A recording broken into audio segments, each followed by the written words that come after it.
Era solo un joven con ganas de vivir, ansioso por disfrutar cada momento sin dejarse arrastrar por preocupaciones profundas. Atravesaba la vida con esa frescura característica de los adolescentes, sumergido en las trivialidades cotidianas que hacen sentir el tiempo valioso y lleno de posibilidades. Pero sí estuve yo, atrapado sin previo aviso en una trama que no había comenzado ni siquiera sospechaba. El conflicto armado me abrazaba como un manto invisible, ajeno a mis intenciones más íntimas y apacibles. No me importaba particularmente, o al menos intentaba convencerme de ello, pero sabía que mi destino parecía haber tomado un giro inesperado el día que cumplí 18 años. Mi padre, siempre tan conservador en sus ideas y radical en su enfoque hacia la vida, creyó firmemente que la disciplina militar era el camino ideal para forjar carácter. Argumentaba con convicción que la estructura y el rigor de las Fuerzas Armadas me convertirían no solo en un hombre mejor, sino también en una persona fuerte capaz de enfrentar los desafíos del mundo moderno. No estaba del todo convencido por sus palabras, pues mi espíritu buscaba horizontes más amplios y menos estructurados, pero las decisiones familiares rara vez se discuten con éxito cuando el patriarcado está en juego. Así que me encontré sumergido de golpe en un mundo completamente ajeno al que había conocido hasta entonces. Los madrugones obligatorios eran algo a lo que nunca estuve habituado, y las primeras horas de la mañana parecían más negras y frías que cualquier desafío que imaginara. El regimiento exigía ejercicios físicos hasta el límite de nuestras fuerzas. Cada día era una prueba constante contra nuestros propios cuerpos. La rutina de entrenamiento era agotadora y nos amenazaba como un fantasma implacable. Y aunque algunos encontraban en ella una especie de satisfacción brutalmente honesta, yo me sentía descolocado. El sonido del silbato que rompía el silencio matutino era invariablemente una pesadilla. Correr bajo la lluvia, sentir el barro pegarse a los zapatos y el sudor mezclarse con las gotas de agua sobre mi rostro se convirtió en un ritual diario al que debía adaptarme. Mi resistencia física creció, pero internamente sentí un desgaste emocional que no sabría definir del todo. Sin embargo, a medida que avanzaba el tiempo y las semanas se convertían en meses, algo dentro de mí comenzó a cambiar. La disciplina incansable empezaba a dejar su huella. La capacidad para resistir lo insoportable se fortalecía día tras día. Comencé a apreciar ciertas cualidades que esta nueva vida me ofrecía. El compañerismo nacido en las adversidades compartidas y una sensación de pertenencia que no había experimentado antes. La trama en la que estaba inmerso se volvía más compleja con cada día. Mis superiores desplegaban estrategias que a veces parecían tan oscuras como los propios misterios del mundo exterior. Y entonces, un incidente ocurrió que me llevó aún más profundo en la espiral de situaciones inesperadas. Era un batallón aislado en una selva espesa, donde la espesa vegetación crecía sin dar tregua y el sol apenas lograba filtrarse entre las copas de los árboles. Nos encontrábamos lejos, muy lejos, de cualquier rastro de civilización conocida aquí. Cada paso era un esfuerzo en sí mismo, cada respiro parecía retenerse en el aire húmedo y pesado que nos envolvía. En aquellos parajes remotos sucedieron cosas extrañas e inexplicables. Las noches se extendían como telas oscuras cubiertas de estrellas fugaces. Pero más allá del misterio cósmico, había un misterio mucho más terrenal y perturbador que nos acompañaba. Algunos compañeros hablaban en bajas voces sobre las brujas que supuestamente habitaban esos lugares. Sostenían sus historias con una convicción casi religiosa, apoyándose en leyendas locales que habían escuchado durante su infancia.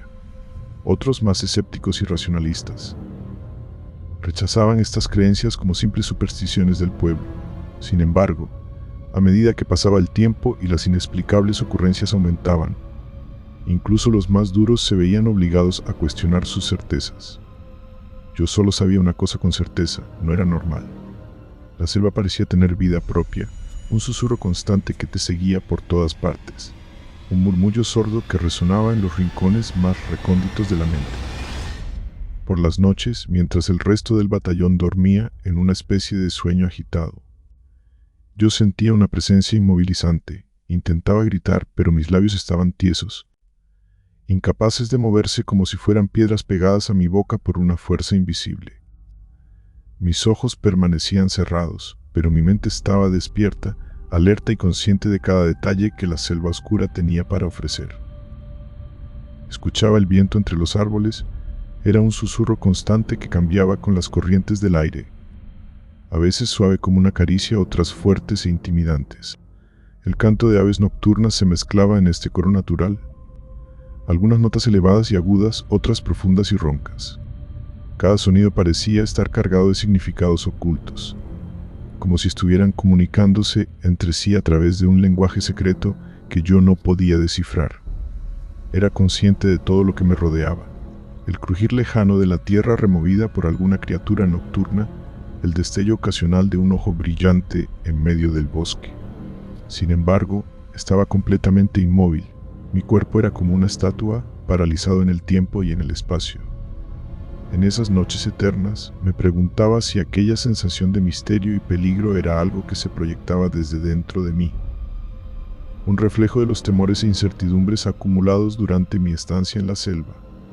Pero también sentía una realidad palpable, tangible como si fueran dos dimensiones distintas pero entrelazadas. Y así pasaban las noches eternas y llenas de misterio, hasta que el sol volvía a asomar por entre las hojas, trayendo consigo un respiro tibio que parecía limpiar la atmósfera del temor acumulado. Cada día era una nueva oportunidad para enfrentarnos no solo a los desafíos físicos de la selva, sino también a sus enigmas inquietantes. En la tenue luz de la luna, los recuerdos de aquella noche siguen siendo un nudo apretado en el corazón, una pesadilla que cobra vida cada vez que intento cerrar los ojos.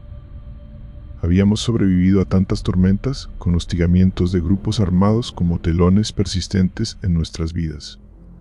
Nuestro batallón, fortificado en lo alto de aquella colina, parecía inexpugnable. Suficiente munición, buenas armas y hombres leales que se erigían ante el peligro. Sin embargo, las balas no eran la verdadera amenaza, era algo más sutil, un zumbido cercano al oído que nos mantenía alerta. Durante semanas, el silencio se había apoderado del campo de batalla, solo interrumpido por nuestros ecos en la inmensidad de la noche. Nos turnábamos para vigilar, y aquella noche era mi turno junto a Ramírez, un hombre que prefería los chistes al miedo, quien siempre decía con una sonrisa esquiva: «Nada pasa durante las noches, solo fantasmas de nuestras cabezas». Las rondas nocturnas mantenían ocupados. Esa vez, mientras fumábamos cigarrillos cerca de la base, escuchamos ruidos extraños entre los árboles. Ramírez sonrió con escepticismo y comentó: «Probablemente solo es un animal buscando su camino». Sin embargo, algo en el aire nos dijo que no debíamos confiar en esa explicación. Nos aproximamos al lugar desde donde provenían esos ruidos, armados y cautelosos. Al llegar, todo estaba en silencio absoluto, aquellos sonidos se habían esfumado. Nos quedamos allí un momento, intercambiando miradas cargadas de incertidumbre. Aquello fue solo el principio de lo que vendría esa noche. Las risas y charlas entre cigarrillos se disolvieron cuando los ruidos volvieron a sonar en la oscuridad. Ramírez, por primera vez, nos respondió con su habitual desdén. Decidimos dividirnos para evitar ser sorprendidos nuevamente. No sabíamos entonces que aquel era un error fatal. De repente, un grito ahogado partió del corazón de la oscuridad. ¡Gutiérrez! Mi nombre resonó en el aire como un presagio. Corrí hacia donde parecía venir el sonido, pero cuando encontré a Ramírez, vi la escena macabra de sus intentos por liberarse entre las ramas retorcidas del árbol que lo sostenían con una fuerza sobrenatural. En un impulso desesperado traté de auxiliarlo. Intenté agarrar su bota en lo alto, pero lo que lo sostenía nos sacudía con tanta fuerza que me lanzaba al piso, golpeando mi espalda tras el terreno duro e indiferente. Grité y mis voces se perdieron en la densa atmósfera que nos rodeaba, como si el bosque mismo hubiera decidido silenciarnos. En la oscuridad envuelta por una neblina espesa, el silencio de la noche parecía casi tangible, un velo que ocultaba secretos sombríos. Pensé que todo estaba perdido cuando, entre las sombras del bosque, llegaron otros compañeros también desorientados en medio de la confusión.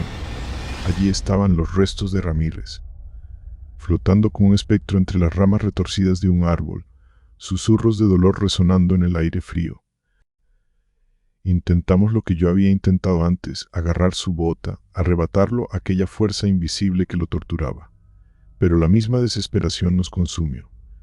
Cada sacudida hacia abajo, un golpe más contra el suelo duro, sin piedad, como si las raíces del árbol quisieran atrapar nuestra esencia también. En ese instante de pánico, una duda paralizante se apoderó de nosotros. Debíamos disparar, la vida de Ramírez estaba en juego y sin saber qué enfrentábamos. El miedo nos paralizaba de repente, esa cosa oscura, un vacío voraz que traspasaba los límites del entendimiento humano. Engulló a Ramírez y desapareció, dejando solo un helado viento alrededor de nosotros. Quedamos inmóviles, atrapados en la incertidumbre. Cuando por fin logramos reaccionar, corrimos hacia los refuerzos urgidos por encontrar a Ramírez. Buscamos durante lo que quedaba de noche y en las primeras luces del día siguiente, pero no encontramos ningún rastro, ni de Ramírez ni aquella oscura presencia. Nuestros superiores, al escuchar nuestras historias, no nos creyeron. Para ellos, Ramírez había desertado huido del ejército. Pero mis compañeros y yo sabemos la verdad. Somos los únicos que conocen lo sucedido. Aún hoy, casi 30 años después, el recuerdo de aquella noche sigue vivo en mí. Las pesadillas aún me visitan, esa cosa oscura paraliza mi sueño. En mis noches ella se desliza hacia la cama y aunque intento resistirme, su presencia persistente me persigue como un eco inquietante del pasado que nunca desaparecerá por completo.